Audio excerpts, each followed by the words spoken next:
মেয়েদের সবচেয়ে শখের কাজ কোনটি জানেন? তার পরিবারের জন্য রান্না করা।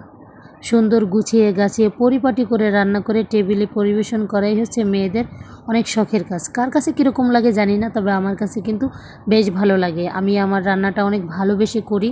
যেটাই রান্না করি সেটা শাক হোক আর মাংস হোক আর ডিম হোক আর ভর্তা হোক, যাই হোক আমি খুব ভালোবেসে করি আমার পরিবারের জন্য, যাতে করে সুন্দর একটা খাবারের ফ্লেভার পাই। সেই ভালোবাসার থেকে আজকে কিন্তু আমি কিছু লাল শাক রান্না করব, সেটা আপনাদের মাঝে শেয়ার করে নিচ্ছি। তো এখানে কিন্তু কিছু হালকা পরিমাণে কিন্তু 2 আটি বলে যায়, তো ওইখানে কিন্তু কিছু লাল শাক নিয়ে নিলাম। তাই সাথে কিন্তু অল্প একটু লাল শাক, যার কারণে আমি কিছুটা আলু দিয়ে দিলাম। তো আলু দিয়ে লাল শাক কিন্তু এরকম ভাজি করলে কিন্তু অনেক ভালো লাগে। কার কাছে কেমন লাগে জানি না, তবে আপনাদের কাছে যদি ভালো লাগে কমেন্টের মাধ্যমে জানিয়ে যাবেন। আমার কিন্তু অনেক ভালো লাগে। তারপরে আমি কিন্তু একটা আলু দিয়ে দিলাম, আর এখন এগুলো ভালো মতো ধুয়ে দিলাম। তারপর এখন চলে যাব রান্নার প্রসেসিংয়ে। যাই হোক আমি কিন্তু এখন এগুলো ভালো মতো ধুয়ে তারপরে কড়াইয়ের ভিতরে দিয়ে দিলাম। তো কড়াইয়ের ভিতরে কিন্তু সবগুলো লাল শাক কিন্তু আস্তে আস্তে করে দিয়ে দিচ্ছি। তো এখন আমি কিন্তু লাল শাকটা একবারে কিন্তু বসিয়ে দেব না পেঁয়াজ টেয়াজ ভেজে, আমি কিন্তু পরবর্তীতে কিন্তু পেঁয়াজ ভাজা দিয়ে এটা কিন্তু আমি কিন্তু তেলে দিয়ে দেবো। তাই এখন প্রথমত আমি কড়াইয়ের ভিতরে এগুলো দিয়ে এখন কিছু কাঁচামরিচ সাথে অ্যাড করে দিচ্ছি।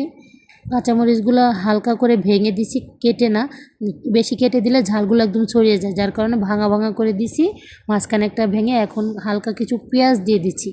এখন যদি কিছু পেঁয়াজ দিয়ে দেই তাহলে কিন্তু কাঁচা পেঁয়াজের একটা ফ্লেভার আসবে। অনেকে কী করে এই টাইমে পেঁয়াজগুলো দেয় না, ভাজার সময় দিয়ে দেয়, কিন্তু আমি মনে করি এই টাইমে যদি হালকা আপনি একটু পেঁয়াজ দেন আর লবণ আর কাঁচামরিচ দিয়ে যখন ফাঁপটা দিবেন তখন কিন্তু পেঁয়াজটা আলগা আলগা হয়ে থাকবে, অনেক ভালো লাগবে। এরপরে কিন্তু আমি এখন এই যে দিয়ে ঢাকনাটা দিয়ে একবারে রেখে দেব, কারণ আমার সব কিছু দেওয়া শেষ। এখন আমি যদি একটু ফাঁপে রাখি তাহলে কিন্তু একেবারে সিদ্ধ হয়ে যাবে, তারপরে কিন্তু আমি করতে পারবো সুন্দর করে মিশে গেলে। তারপরে এখানে কিন্তু আমি কোনো পানি অ্যাড করব না, কারণ পানি অ্যাড করলে দেখা যায় লাল শাকটা একদম ঝোল ঝোল হয়ে যায়, যার কারণে আমি এখান থেকে শাকের থেকে কিন্তু অনেকটা পানি উঠবে। যে পানিটা উঠবে সেই পানিটাই ব্যাস, অনেকটা পানি উঠলে সেটাই আমার আরও দেখা যায় অনেকক্ষণ পানিটা শুকাতে হবে।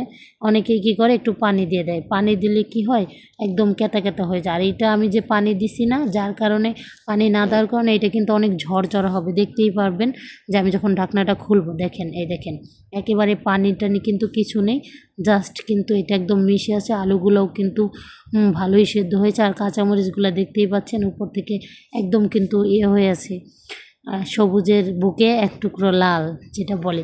তো যাই হোক আলুগুলোও কিন্তু লাল হয়ে গেছে, দেখতে কিন্তু ইয়াম্মি লাগছে। এটা কিন্তু গরম গরম ভাতের সাথে খেতে কিন্তু সেই লাগবে, জোস। তা যাই হোক কথা যেটা, লাল শাকটা কিন্তু আমার প্রায় সিদ্ধ করা শেষ পর্যায়ে। এইভাবে যদি আমি সেদ্ধ করে পুরোপুরি পানিটা শুকিয়ে নেবেন, যেহেতু আমি পানি এখানে দেইনি, তো হালকা পাতলা পানি উঠেছে, যে পানিটা আমি কিন্তু এখন শুকিয়ে ফেলবো হালকা আঁচে রেখে। তো আবার খেয়াল রাখবেন ঢাকনা দিয়ে রেখে যাতে পুড়িয়ে না ফেলেন, পুড়িয়ে ফেললে কিন্তু লাল শাকের টেস্টটা থাকে না। লাল শাকটা যখন কড়াইয়ের সাথে লাগা লাগা ভাব হবে তখন কিন্তু আপনি লাল শাকটা কিন্তু তেলে দিয়ে দিবেন, কারণ এইখানে যে আপনি যে কোনো শাক সবজি এগুলো কিন্তু অতিরিক্ত ভাজা ভাজা করলে কিন্তু মজা লাগে না। শাকগুলো হালকা হালকা নরম নরম থাকবে এবং পানিটা শুকিয়ে গেলে জাস্ট নামিয়ে ফেলবেন।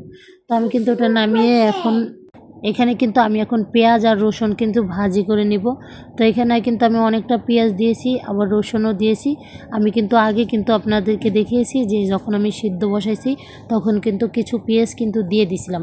তারপর এখানেও আমি এখনও কিছু পেঁয়াজ দিয়ে দিলাম।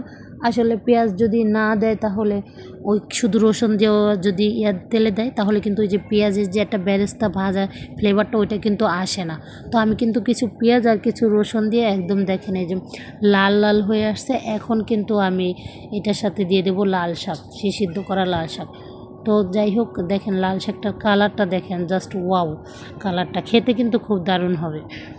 তো এইভাবে যদি ভাজি করে তখন তো ভালোই লাগে। এখন ভালো মতো নেড়ে চেড়ে দেবো যাতে করে লেগে না যায়, নিচে লেগে গেলে কিন্তু এতক্ষণ ধরে কিন্তু সিদ্ধ করলাম, পানিটা শুকিয়ে গেছে। আমার কিন্তু রান্না শেষ পর্যায়ে। যার যার লাল শাক পছন্দ অবশ্যই কমেন্টের মাধ্যমে জানিয়ে যাবেন রান্নাটা কেমন হয়েছে।